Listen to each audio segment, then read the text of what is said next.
गुरु शब्द का बड़ा महत्व है भारत की संस्कृति में। और गुरु मिल जाए तो कबीर दास जी ने तो भगवान से ऊपर बढ़ा दिया।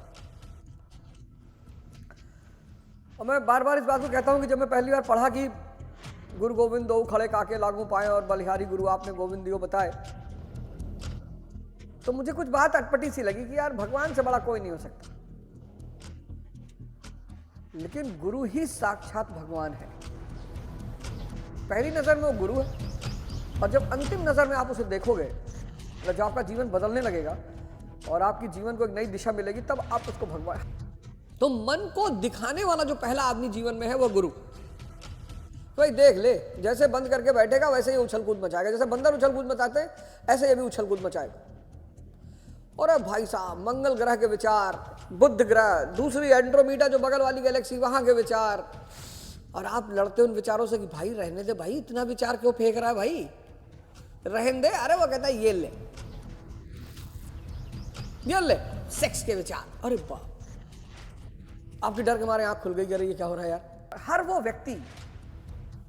वो व्यक्ति जो आपके जीवन को उच्चतम दिशा दे दे,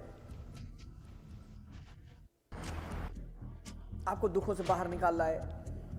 चुनौती कभी खत्म नहीं होगी, इस बात पर ध्यान रखना। दुखों से बाहर निकाल लाए, कष्टों से बाहर निकाल लाए, डिप्रेशन से बाहर निकाल लाए और अर्जुन बना दे। मतलब मस्ती में लड़ो, मस्ती में। किसी लड़ाई से भागो मत, किसी लड़ाई से इनकार मत करो, लड़ो। और यही लड़ना ही जीवन का परम सूत्र है। आज जो हालात पैदा हो गए, भौतिक विकास, मटेरियल ग्रोथ ने जो हालात पैदा कर दिए हैं, वो बड़े खतरनाक हालात हैं।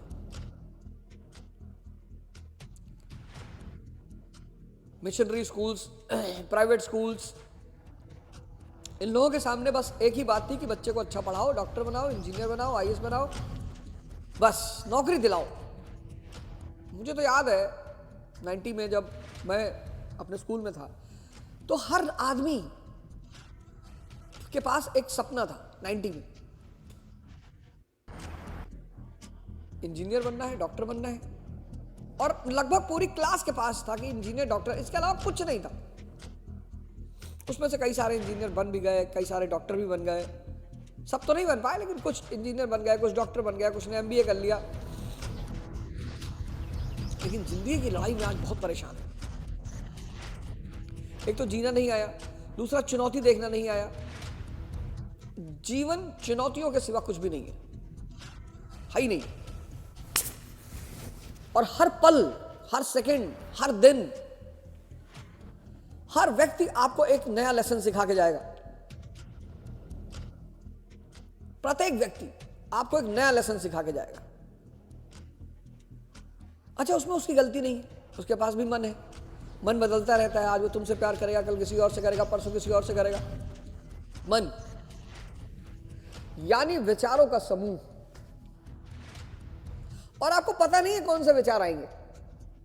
मंदिर में सेक्स के विचार आते हैं और बियर बार में पूजा करने के विचार आते हैं। गजब सिस्टम है इसका, गजब अरेंजमेंट है। ये पहली चीज देखनी होती है किसी भी व्यक्ति को कि भैया तुम्हारे पास एक मन है और बंदर की तरह है, पागल है, ये तुमको बर्बाद कर देगा। जो भी व्यक्ति ध्यान नहीं करेगा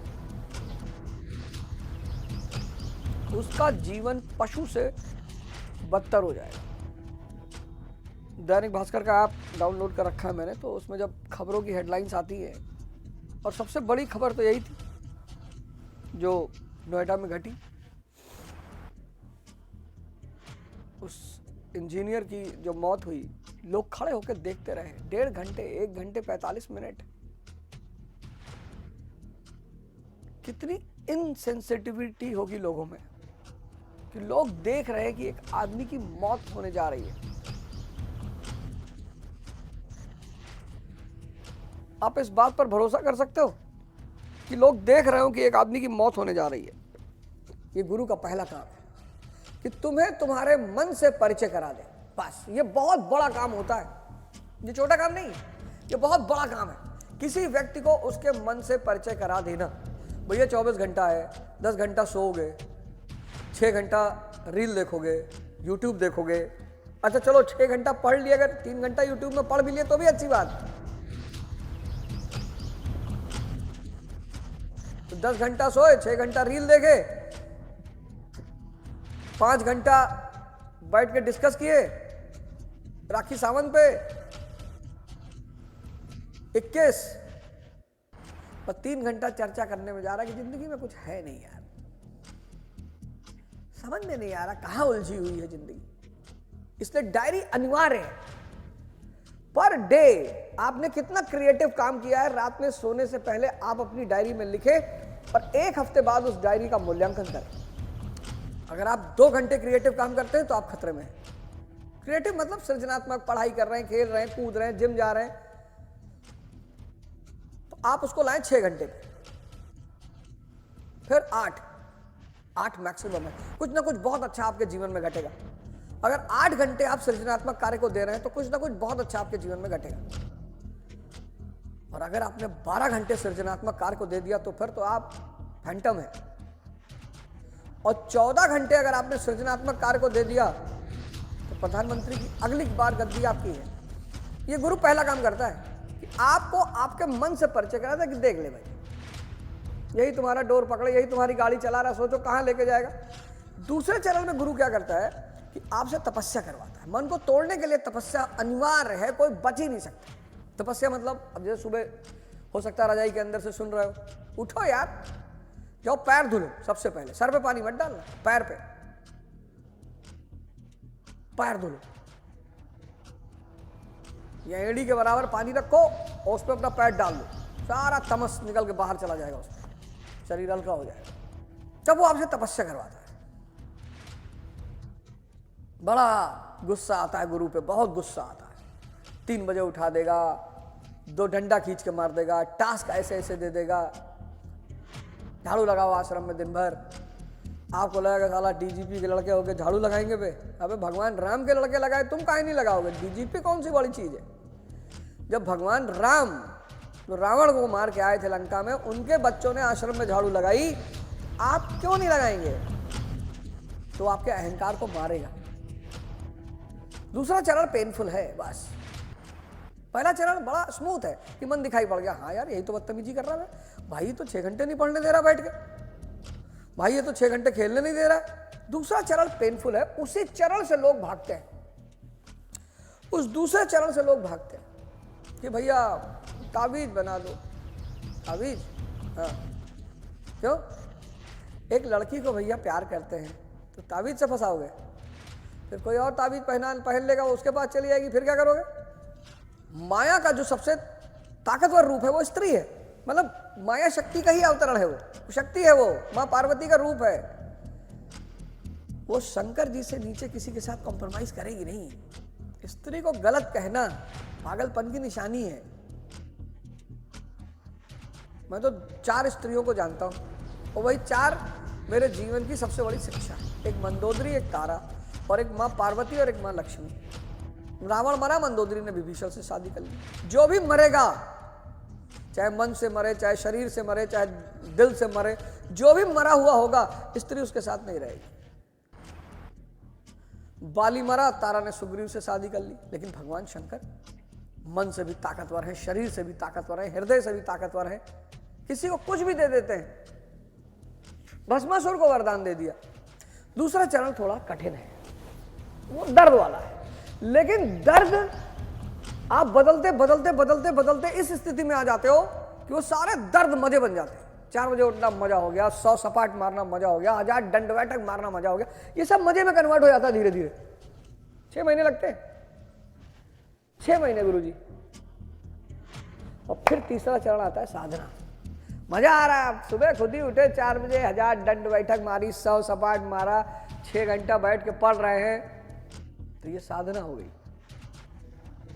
तो पहला चरण दर्शन, मन की बदतमीजी का। दूसरा चरण तपस्या, कष्ट को झेलना, कष्ट को आत्मसात करना। तीसरा चरण साधना, और चौथा चरण फल। जितना ज्यादा अंदर विकसित होते जाओगे उतनी ज्यादा बाहर उपलब्धि होती चली जाएगी। और कुछ है नहीं सर, और कोई रास्ता है नहीं। ये जो आप डिप्रेशन, एंजाइटी, स्ट्रेस, इस सब की शिकायत करते हो ना, ये आपको बस, कल मैं एक लड़के से बात कर रहा था, कनाडा का लड़का था, करनदीप। $1000 उससे ले लिया सिर्फ सुबह उठाने के लिए। मैं ऐसी भी क्लासेस चल रही है भाई साहब सुबह आपको उठाएंगे। तो दूसरा चरण सबसे कष्टकारी। इस दुनिया में कोई भी अगर आपसे कह रहा है कि मैं आपको ध्यान कराऊंगा, संभव ही नहीं। दो चीजें इस दुनिया में अक्रिया हैं, एक ध्यान और एक प्रेम। बताओ, सेक्स की दवाओं के पीछे लोग पागल हैं। चलो मिल गई सेक्स की दवा, चलो मिल गई, 6 घंटा कर लिए, फिर सारे जानवर सेक्स का इस्तेमाल सिर्फ सृजन के लिए करते हैं, सारे। लेकिन भारत, जो कि दुनिया के जो समझदार लोग थे, जैसे सिगमंड फ्रॉइड था, उसको पता चल गया कि यार आदमी का दिमाग सेक्स के चारों तरफ घूमता है। उसकी सिर्फ एकमात्र वजह है, बस एकमात्र, कोई वजह और नहीं है, सिर्फ एकमात्र वजह है। ये जो है कि शरीर की भी भूख होती है साहब, तो 85 में सिर्फ एकमात्र वजह है सेक्स के प्रति आकर्षण का, सिर्फ एकमात्र। और वो वजह है कि सबसे ताकतवर माध्यम है विचार शून्य करने का। तो मजा सेक्स में नहीं है, मजा विचार शून्यता का है। लेकिन इतना ताकतवर माध्यम है, इतना ताकतवर, इतना शक्तिशाली, बहुत शक्तिशाली।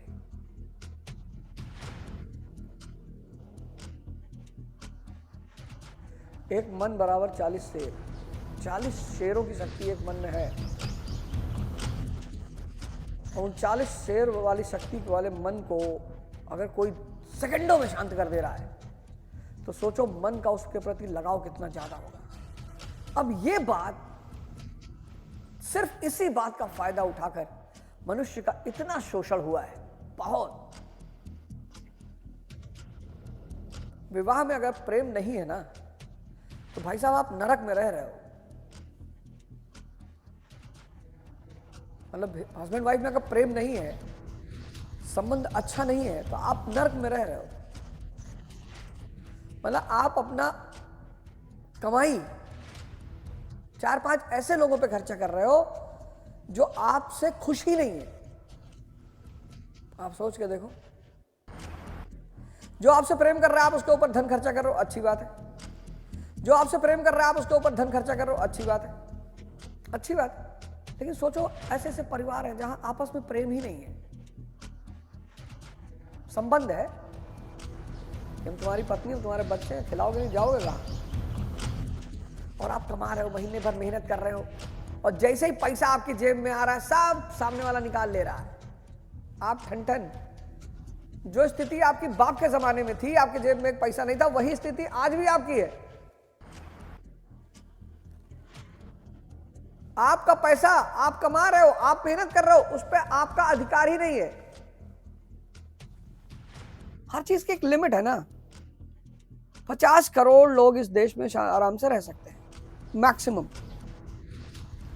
70 में दिक्कत हो गई, 80 में और दिक्कत हुई,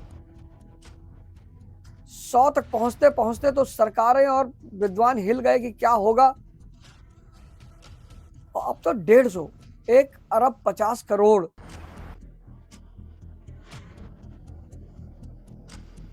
अब तो जो डार्विन का सिद्धांत है ना, स्ट्रगल फॉर एग्जिस्टेंस, वो इतना ज्यादा बढ़ गया है, अस्तित्व के लिए संघर्ष।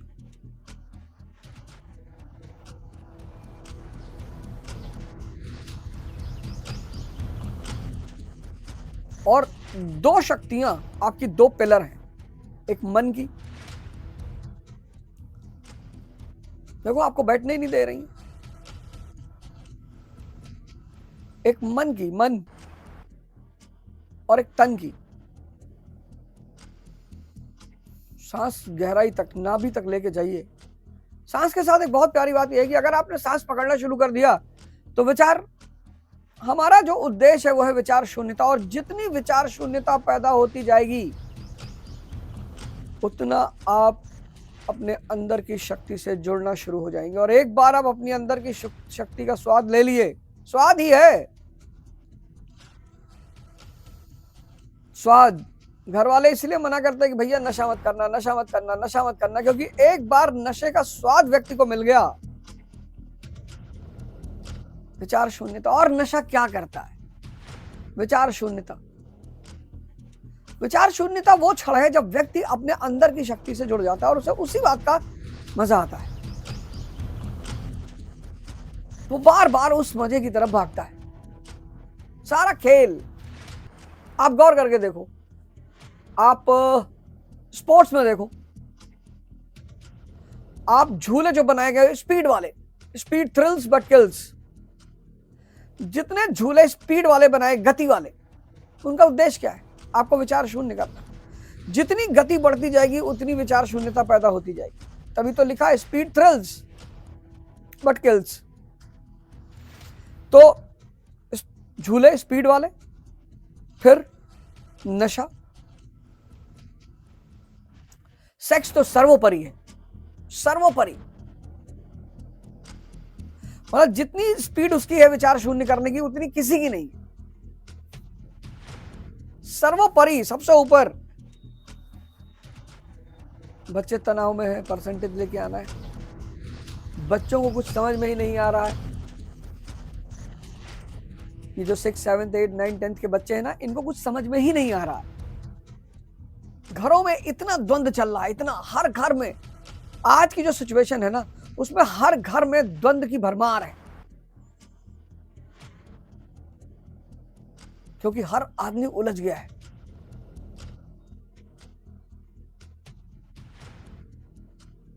क्या बच्चा, क्या बूढ़ा, क्या जवान, सब उलझ गए।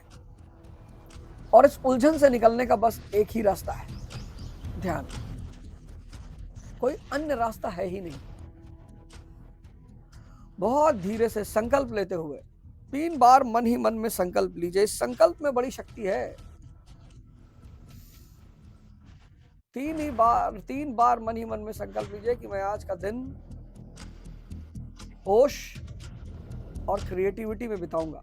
इस बात को 3 बार मन ही मन में कहिए, मैं आज का दिन होश और क्रिएटिविटी में बिताऊंगा। मतलब सबसे बड़ा उदाहरण, सबसे बड़ा,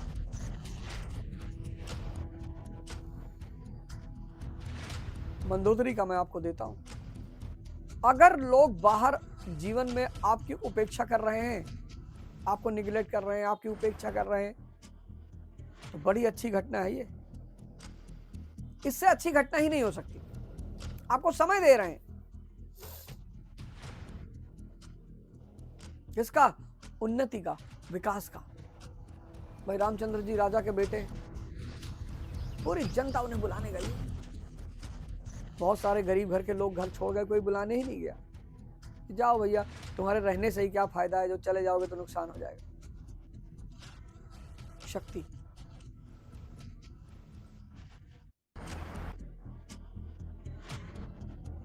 जो भी इस समाज को कुछ देने की स्थिति में आ गया, जो भी इस समाज को कुछ देने की स्थिति में आ गया, समाज उसका सम्मान करने लगता है। आप अपने अगल बगल नजर दौड़ाइए। आपके जिस रिश्तेदार के पास अच्छा पैसा होगा, अच्छा पद होगा, तो जब वो गांव में या घर में शादी में आता हो, कैसे लोग भागते होंगे उसकी तरफ। आपको लगता होगा कि लोग इनको बहुत प्यार कर रहे हैं। बिल्कुल नहीं। कितना सम्मान मिल रहा है, कितना प्रेम मिल रहा है।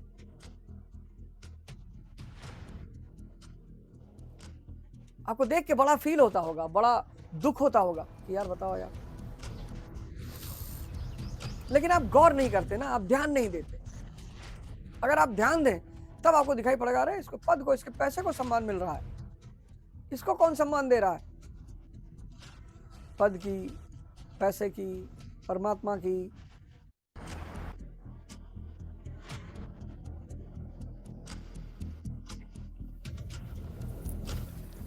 और 98% लोग शक्ति को छोड़कर सब पर ध्यान देते हैं। ना समझी की वजह से। तो भगवान बुद्ध कहते हैं, शंकर कहते हैं कि सारा दुख का कारण अज्ञानता, इग्नोरेंस। तुम कितने भी बुरे कहो, लेकिन अगर तुम काम के हो ना, तुमको कोई नहीं भगा सकता। देश है वीर जवानों का, अलबेलों का, मस्तानों का, इस देश का यारों क्या कहना। जय हिंद।